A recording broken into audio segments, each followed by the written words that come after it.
You're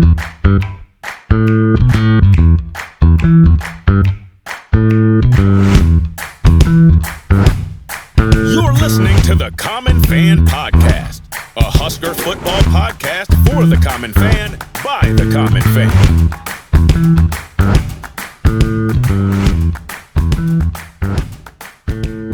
Welcome back to the Common Fan Podcast. I am TJ Burkle, as always, with MattyO Sr. and Geoff in Lincoln. Hey, this is the second episode of our 3-episode special this week. Michael Severe, friend of the program, is joining us. We are looking at all 12 games on Nebraska football's regular season schedule. So Monday's episode, we went through the first 4. All 4 of us, all 3 common fans, plus Michael, had the Huskers starting 4-0. Woo! Super exciting. We all agreed that's probably a top 15 ranking for the Big Red. So I think all of Husker Nation will be frothing at the mouth if and when that happens.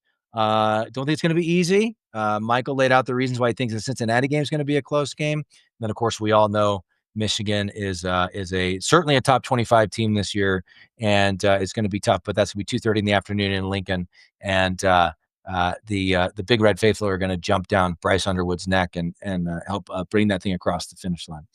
So the title of this episode, guys, for the middle third of the schedule is whatever. I'm not going to get it perfectly, but basically this part of the schedule represents the ghosts of Husker football past. Oh yeah. So after the Michigan game, we go bye week on September 27th. Then on Saturday, October 4th, home against Michigan State. Saturday, October 11th, at Maryland. Then they have a short turnaround to go see Geoff's favorite coach in Minneapolis, PJ Fleck. Friday, October 17th, night game against Minnesota, at Minnesota. And then Saturday, October 25th, home game against Northwestern. We'll get Maryland out of the way really quick. Just that's sort of they had a super annoying loss to them in 2023. Not as much history there, but Nebraska absolutely should have won that game. But if you look at Michigan State and Minnesota and Northwestern, guys, there have been so many games for the Huskers in that category of one-score games. We've had some thrilling wins against all 3 of those, but I think most Husker fans would say we've absolutely had games against all 3 where we felt like we were the better team. We felt like we had more talent. Maybe we felt like we played better on the field and came out with an L, right? And there's probably we could probably just do a whole episode. I know, Josh and Josh has got the groin kick chronicle. Jack, sorry, it's got the groin kick chronicle. So we don't need to go down that rabbit hole too much. Please don't. But man, I mean, Nebraska hasn't beat Minnesota since 2018, Scott Frost's first year. Yeah. Michigan State, we've had some incredible wins against Michigan State, but those then with Michigan State, in particular, I think of the loss in 2014 when we went into that one, I think at 8-1, I want to say, or no, am I losing my mind about 2014? No. Anyway, no, and then the other one is just 2023. The punt. The low punt. The punt. Oh, that was 2021. Wasn't that 2021? Punt the wrong way. That was the wrong way. That was Frost. Oh gosh, I wasn't even thinking about that. That was the 3-9 team, right? That's the worst one. Yeah. Well, but the other one was Rule's first year, when it was like Mel Tucker had gotten left in scandal in the middle of the year. Yeah, and they had like 2 wins when we went to East Lansing, and like they kind of outplayed. Yeah. I mean, that one didn't really feel like we should win. The Nebraska offense was so bad. Wasn't that the one of the kid, the quarterback that transferred to ASU was on that Michigan? Yep, he was. Yep, Levitt. Yeah, Levitt was a freshman. Yeah, freshman, true freshman. Yeah. All right, I'm losing my mind. 2014, we went in 5-1, not 8-1. I don't know. 5-1. Yeah, I was thinking. Yeah. Yeah, that was the one though. Michigan State got up like 17-0, or maybe even more, and we scored 19 points in the fourth quarter, and then had the ball. BPE punt return for a touchdown. Yeah, and we had the ball with a chance to win. And we think we got a couple first downs, and then Tommy threw a pick. I mean, it's hard to put it all on Tommy, but that was a wild one in 2012. 2012 one of the best wins of Bo Pelini's career. 2012 with that's when Taylor Jamal Martinez. Jamal Turner in the corner of the end zone. Yep, and remember Taylor Martinez taking him down the field. It's a 4th and 5 he converts. There was that interception return for a touchdown. They called it back because they called a blindside block on the other side of the field. Right, that's right. Yeah, that was a crazy game. Well, in 2011, they came in as a top 10 team with Kirk Cousins, and the Huskers just sort of pounded them. It was like 24-3 or 27-3. Yeah. Like, destroyed them. Yeah. Isn't that the game where Burkhead rushed for like 38 carries or something? Was that game? That was an Iowa. I think that was against Iowa one game. That was against Iowa. That was against Iowa, really? Okay. I think so. Okay. I thought a really cold. I feel like a really cold game in Iowa City, and Burkhead almost ran it for 40. Oh, it was on the road. Okay. I think so. Right. Yeah. I thought I remember seeing that at home. Yeah. Okay. All right. And then Northwestern, guys, we should have known right in 2011, first year in the Big Ten. Yeah. We lost 28-25. I think there was like a fumble fest by the Huskers. King Coulter. They ran the ball. They ran the ball like 14 straight times right down Nebraska's throat. And just straight drives. And honestly, even the games we won, it's rarely been easy against Northwestern since then. We won a game we shouldn't have won. We probably didn't deserve to win in 2012 in Evanston. Wester Catch was 2013. We lost 2 games in overtime. I think, didn't we lose 2 games in overtime in the Riley era? Or one of them was the last year of the Riley era. One of them was the last year of the Frost era. I can't remember. But first year of the Frost era, they lost that game in overtime.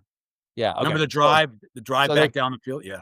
17 and 18 then, yeah. I think wasn't that Flynn Nagel? Flynn Nagel caught the touchdown. Yes. Yeah.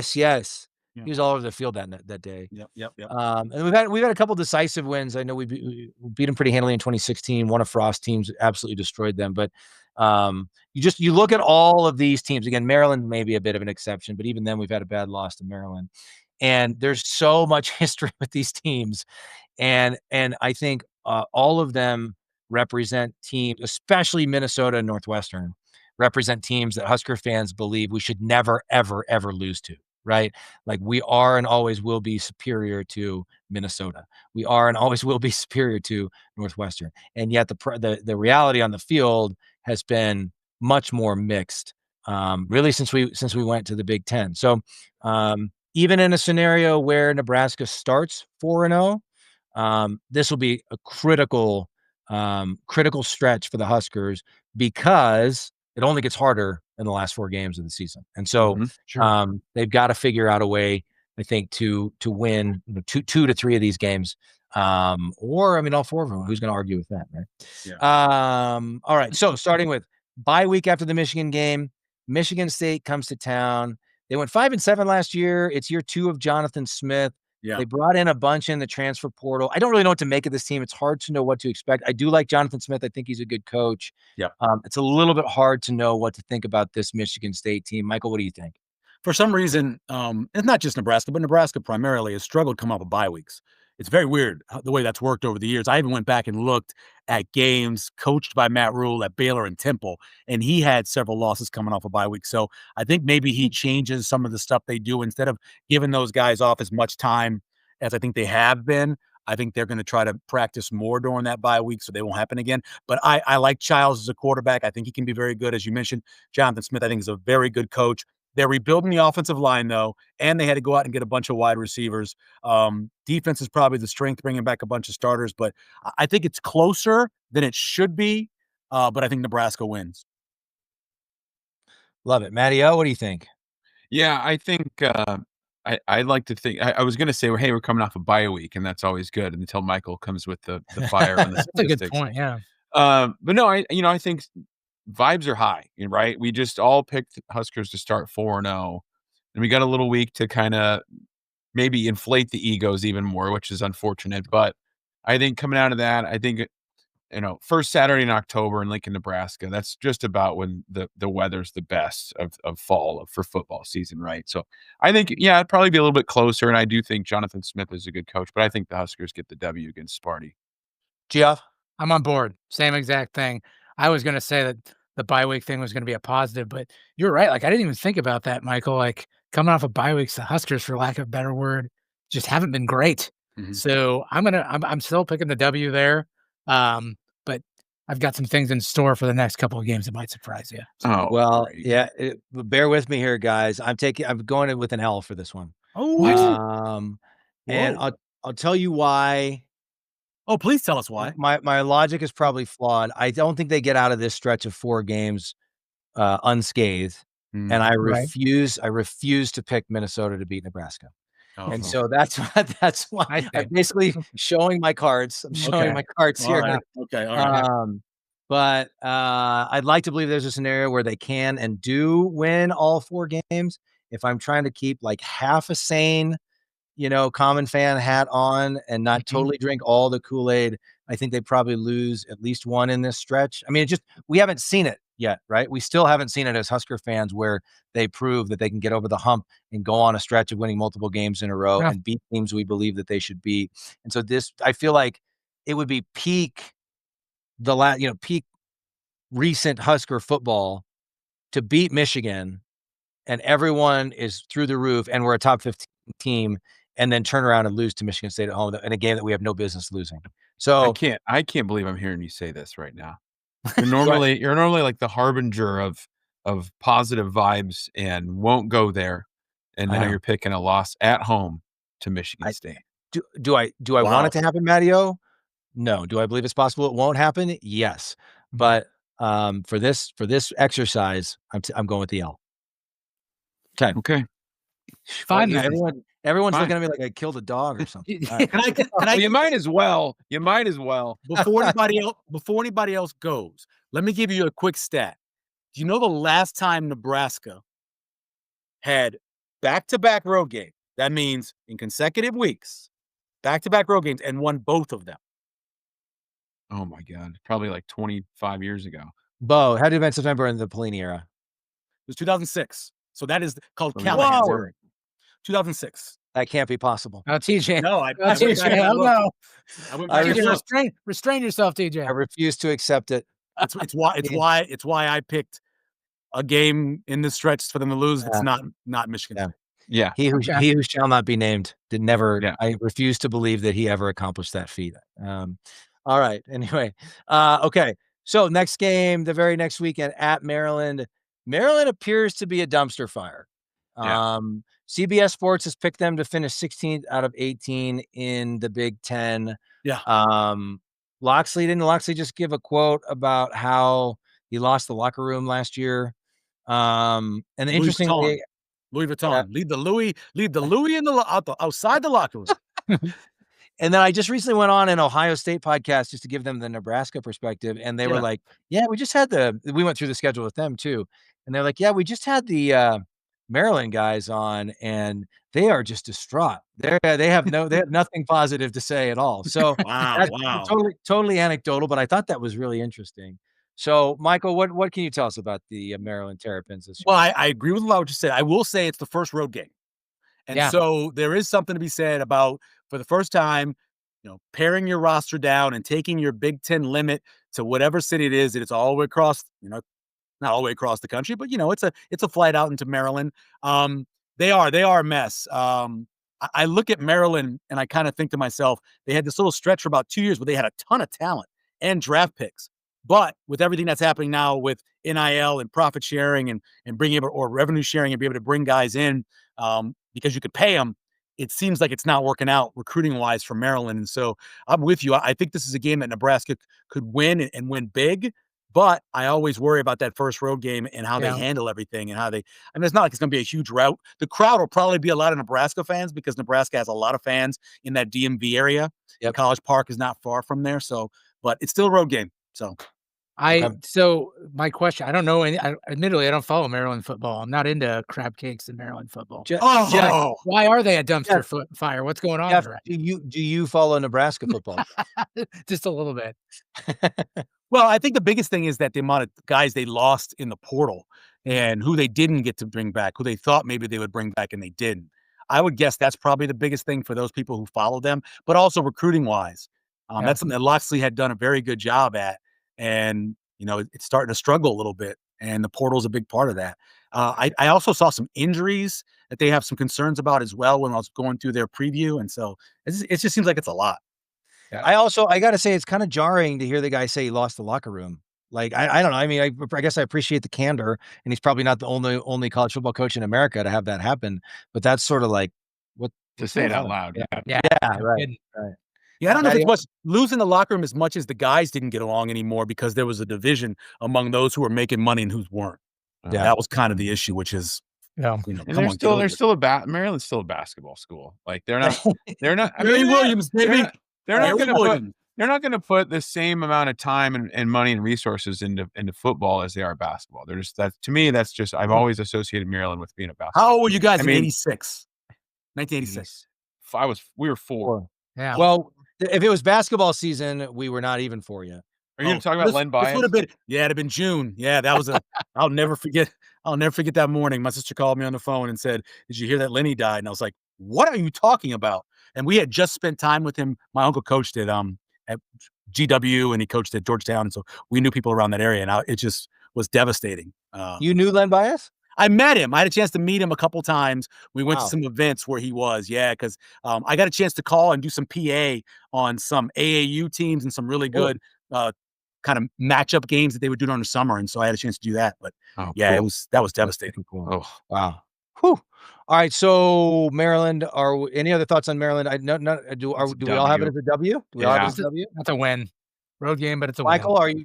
are you ready? Oh, I got it. It's definitely a W. It's a W. Definitely W. Okay. They're by their wins, their total is 4.5. I was just looking that up. Oof. Yeah. 4.5. That could be kind of a fun bet, though. You know, if you root for Mike Loxley, I kind of like Mike Loxley to get to 5. Kind of a fun bet to see if they can get to 5. Possible. I like the idea of doing that with a team if their win totals 4 or 5. You know. Yeah, I don't know if Malik Washington is going to start at the end of the year. If he's going to start like Bryce Underwood starting, but that's a big thing to a freshman quarterback again. So.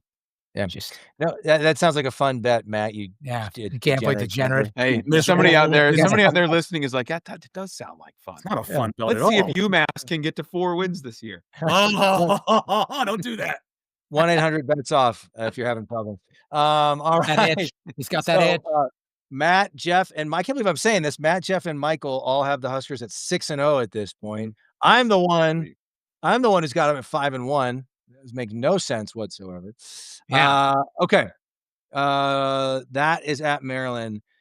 So this is where things get a little bit complicated. Short week. They turn around and go to Minneapolis for a Friday night game against Geoff's favorite coach, PJ Fleck, on Friday, October 17th. That's going to be a 7 p.m. kickoff in Minnesota. This is a tough one for the Huskers. Michael, what are your thoughts on this? Well, I mentioned it before. Nebraska, it's been a long time since they won back-to-back road games in consecutive weeks. And if you think they're going to beat Maryland, which I do, there was a loss somewhere in the schedule in this 4 in this October. And so for me, I looked at Minnesota. They got a redshirt freshman quarterback. Yes, they're replacing their wide receivers, but you know what Road a Boat has done? It doesn't matter. They got a new quarterback, if they've got a new wide receivers or missing 3 guys from their offensive line, he just rebuilds and gets them going. I think Darius Taylor is a really good running back, could put up some really good numbers. They even have issues in their secondary too with guys they lost, but I just think that he builds a team. He knows how to beat Nebraska. He beats Nebraska by not making mistakes and letting Nebraska beat themselves. Yeah, that's what he has done. And until I know that Nebraska is not going to beat themselves, and the only way I'm going to know that is for them beat themselves in terms of a game, is what I'm saying. But until I know that for a fact, I'm not going to think that they won't do it. And so that's why, I feel the way I do about the Minnesota game. So you think it's a loss? I do. I think it's a loss. I think I mean, you talk about having to go out to Maryland, deal with the first road game, come back here, short week turnaround. The Maryland game, we don't even know what time that game is. Where do they get back at like 2:00 in the morning? Yeah. Turn around and do their rehab on Sunday. All of a sudden you got the short week, you're rushing. I don't know. Yeah. I agree. I agree, unfortunately, and it pains me to say it, but for all the reasons that you've detailed, and Fleck is going to just grind this game down to a halt. Yep. And take every single second off the play clock. And then they're going to make 2 or 3 plays when it counts, and Nebraska's going to make a mistake. And that's, I hate to say it, but I'm with you, Michael. I think it's a prove it game to me, going against the Gophers and Fleck. And I don't know if we'll be ready. Granted, what would be 6-0 at that point? Yeah. 6-0. Yeah, I think that's where the first loss comes, is in Minneapolis. And I hate to say it, but That's what I'm predicting. Yeah, I agree. Short week. And by the way, Geoff kind of resembles the flashing sense of I need Peter James Fleck. I don't know if that's his name, to go with PJ this right now. That shirt needs to be a Watch whole your lot mouth. tighter. Yeah, That shirt needs to be a whole lot. You need to go out about a size and a half on that shirt. Yeah. It's tight, but it's not tight enough to be PJ Fleck. It's gotta be like a medium. Okay. I don't know how that didn't rip when you did your flex at the beginning of the show, Geoff. Yeah. Because he doesn't have any muscles. I'm with you. How dare you? You said it, not me, Michael. I can't talk myself into a Husker victory this time. I mean, it's just very fitting of PJ Fleck to get us on a year when this is supposed to be like the year 3 leap and optimism is an all-time high. I can't bet against Minnesota in this one. Like, you can't argue with his results. I mean, I feel like he's just a glorified hype man in my opinion. I feel like that's all that guy does is he has catchy, gimmicky phrases and gets his people hyped up, and it works. He's had our number in the past, so yeah, can't win them all. We're probably gonna drop this one, so I'm gonna go with an L on this one as well. Well, I don't know what's wrong. And by the way, Fleck primed us for it. Did you see all the nice stuff he said about? Yeah, he did. He was like super complimentary. Oh, they're so good. They're the most dangerous team in the Big Ten. Oh I my know God, what he's doing. I know what he's doing. Yeah. Mind games. Mind games. Checkers, not chess. Yeah, chess, not checkers. He's a goon. He's a clown, and I don't know what's wrong with you guys. I've got it as a W for the Huskers. It's gonna be we're gonna break that back-to-back road losing streak, and we're gonna win at Maryland. We're gonna win at Minnesota. It's just time. Like, it's just like Minnesota has not been this much better than us that we can't win one game since 2018. They simply have not. We outplayed them in 2023 in Rule's first year. That was the one more than any other game in 2023 where I was expecting a loss. Why are the fireworks going on? You've got like fireworks going on. That's awesome. It's because you predicted the victory. They don't believe you. All of my the AI machine doesn't believe me. All of my what were we talking about? I totally got lost there. Okay. 2023 was the game I was fully prepared for us to lose because it was not only Rule's first year, it was Rule's first game. And going into Minnesota, Thursday night game, all the reasons we talked about, and they absolutely outplayed them in that game. Absolutely should have won that game. Yeah. So this time the Huskers do it. They get over the hump. They beat Minnesota. I'm taking that one as a W. Again, part of the reason I took Michigan State as a loss is because I think there will be a loss in here, and I refuse to pick Minnesota to beat Nebraska. I also, like, when I'm laying in bed tonight, I'm going to go through the schedule in my head. I'm going to have us probably at 7-0 just as I'm laying there thinking about it. So I just want you guys to know that. Mm-hmm, sure. All right. All four of us have the Huskers at 6-1 at this point, heading into the Northwestern game. We don't have a time for that one yet. Saturday, October 25th. That's in Lincoln. I really like David Braun. I think he's a good coach. I do think that the modern era of college football with NIL and transfer portal and revenue sharing, all those things does not work in Northwestern's favor. Just for not just against Nebraska, just in general. Michael, what do you think? Oh, I do love Preston Stone. 2 years ago, Preston Stone made me a lot of money gambling on him when he was at SMU. And so, so I like Preston Stone. Last year, of course, lost his job to Kevin Jennings. So he's got a chip on his shoulder. I do like their running back. I always like their running back, but Cam Porter's a good player. I think we'll know a lot about Northwestern. They play Tulane early in the season. I think it's the first game of the season. I think we'll know a lot about Northwestern after they play Tulane, more about what they're going to be. But I think this is one of those teams that is, if they went 2-10, I wouldn't be shocked. I'd be like, wow, that's kind of crazy. But if they went like 8-4, I kind of wouldn't be shocked either. This is one of those teams it's hard to get a real gauge on because of the way they are from year to year. But I have Nebraska winning the game and moving to 7-1.